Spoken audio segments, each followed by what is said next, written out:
Hi, good evening. My name is Kiara Coleman. I'm with Unite Here, Local 634. So I live in West Philly, and I am a mother of two daughters. I have been employed by the school district for 6 years as a food service worker. When the pandemic happened, we were all confused and scared for ourselves and our family because no one wants to get sick from COVID. But unfortunately, I know firsthand how bad it feels to get COVID because I am a survivor of it. When the school district called us back to work in August, I went to work because I have to provide for my daughters and myself as a single mother. I had no choice. My fellow coworkers in food service have been serving meals since last March in school buildings when everything was closed down. We were also giving out learning packets to families when they picked up food.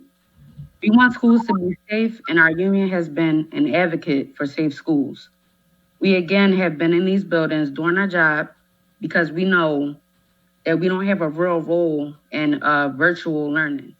We can't supply food from our homes, and we can't monitor children from our home. We know that without us, some students will go hungry. We had student climate staff in the building giving out laptops and learning supplies since school started. We go to work because we have to support our families. We adhere to CDC guidelines and take all precautions necessary to protect ourselves and our households. Food service workers and student climate staff are often forgot about in the eyes of the media and elected officials. We deserve not to be an afterthought when it comes to protecting workers. We all want schools to be safe and free from environmental hazards, but we also need our jobs. So like other workers across the country, we go to work, we mask up, and we remain socially distant, and we wash our hands because we are in a building. Thank you so much, Ms. Coleman. And I'm so sorry for, I think that your testimony shows how serious we need to take all of this. And I just want to say thank you. Could I just ask a few very quick questions?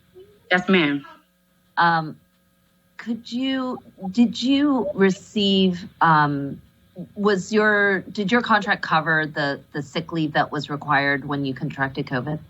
Yes. Okay. And could you share a little bit about what your pay range is, the salary range for your position? You can speak generally. You don't have to speak specifically. Well, for my specific food service or my specific position? Food service or, maybe generally about where you are. I don't want you to feel obligated to share your salary, but maybe if you could just tell us a little bit about the range so we understand. Well, our lowest paid work, I'll say that our lowest paid worker in our bargaining unit makes $14 an hour or $14.50 an hour, and our highest paid worker makes $20 an hour. And how many hours a week are you obligated? I work 6.5 hours a week. Okay. I just want to express my gratitude again. It was a tremendous sacrifice, and again, I think your testimony is very moving, and we are taking it very seriously. And I appreciate you waiting this long to testify because it's extremely important for all of us to hear. So thank you very much, and thank you for all the work that you did to keep people safe. And we'll be looking out as well. Thank you, Ms. Coleman.